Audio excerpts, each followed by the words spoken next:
Hello and welcome to this tips and techniques video from Master Your Photography.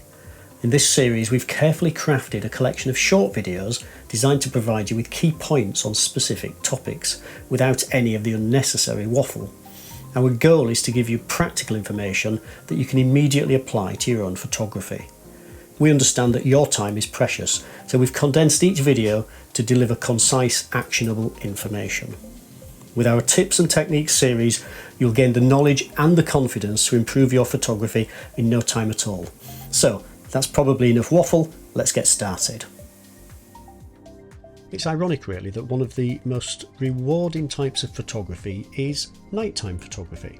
And I say it's ironic because photography literally means painting with light, and yet after dark there isn't much light around. But something magical happens just after sunset. When the sun has dipped below the horizon, you get these lovely blues and purples within the sky, really deep, rich colours that can really enhance the subject, particularly if your subject is actually lit with artificial light as well. You may have heard of something called magic hour. Some photographers refer to it as blue hour. A magic hour is what happens immediately after sunset. It's ironic really that it's called magic hour, but the peak time is probably at about 30 minutes. So what happens is the sun dips below the horizon and magic hour begins. Now at that point you start to get some nice colour in the sky.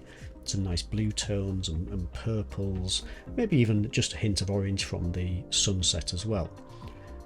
Immediately after sunset, the buildings are not particularly well illuminated, usually that's the case. You also don't have many lights on within buildings straight away. Now if you wait 20 or 30 minutes after sunset, that's usually the peak point at which you get really deep rich colour in the sky. Buildings are illuminated from outside, and you've also got lights being turned on inside buildings, so you get light coming out of the windows as well.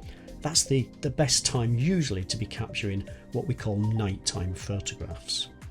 If you wait too much longer after that, say 60 minutes after sunset, the end of magic hour, it's a bit too late. The sky's gone completely black and you can get nice results, it can work, but usually what you end up with is something that's a little bit too dark in the sky and the contrast is a little bit too high between the darkness of the sky and the illumination of the buildings. You don't need a lot of equipment in order to take photographs at night, but something that is fairly essential is a good solid tripod, and if you couple that with a remote shutter release, either a cable or a wireless version, then that will make sure that your camera isn't going to move at all during the exposure. If you haven't got a shutter release cable or some way of remotely triggering your camera, then the best option is to use the self timer on your camera. Set the timer for about 5 seconds so that you can press the shutter and then just step back and let it count down, and by the time it actually opens the shutter to make the exposure, any vibration caused by you pressing the shutter will have settled down and disappeared. When you start taking night photographs, you will find yourself dealing with quite a range of exposures. Here's the same scene photographed in two different ways, one with a 1/4 second exposure and one with a 25 second exposure. So you can see that the longer exposure creates blur because of the movement of the wheel within the image.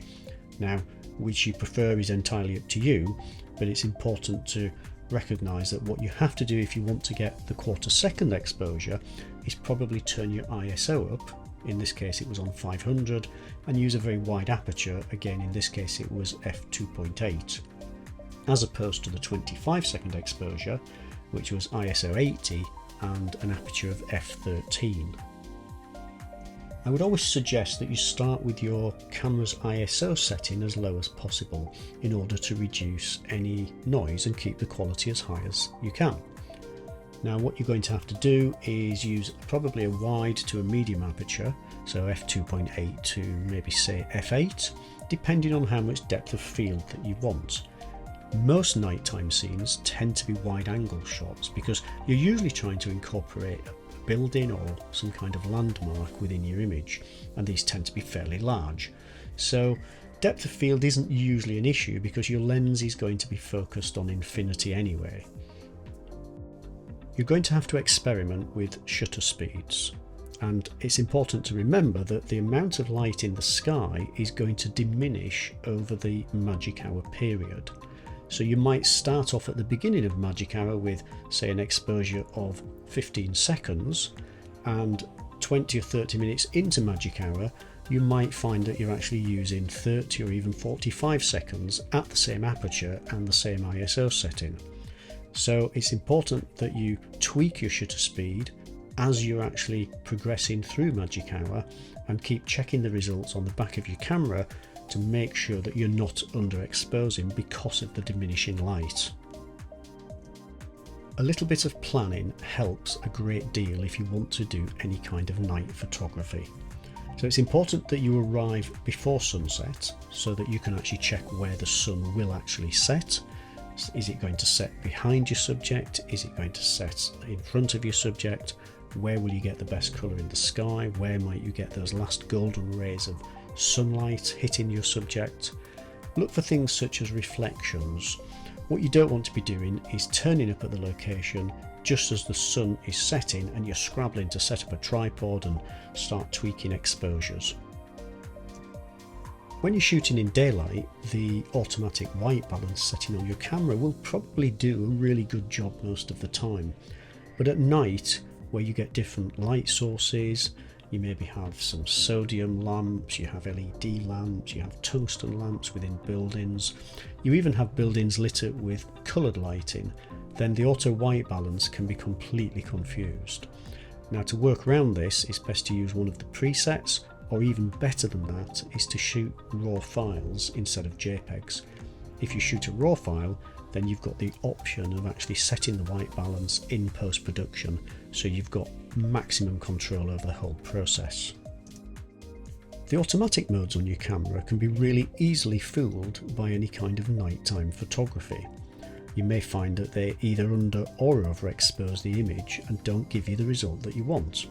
The solution to this is to switch to manual mode so that you're in full control, or if manual mode isn't an option, use the automatic modes, but then tweak the exposure up or down, so make it darker or lighter, using the exposure compensation feature on your camera. Now, it's usually indicated by a little plus or minus sign. Sometimes it may be buried within a menu, but it does allow you to tweak the automatic settings to get the result that you're looking for. So, don't be afraid of nighttime photography. There's less light about, but get your camera locked down on a tripod, get out there and shoot some fantastic images. Thank you for tuning in to Master Your Photography's Tips and Techniques series. We hope you found this video useful and practical. Remember, each photo you take is a stepping stone towards becoming a better photographer. So, get out there and capture the world in your own unique way. Until next time, happy shooting.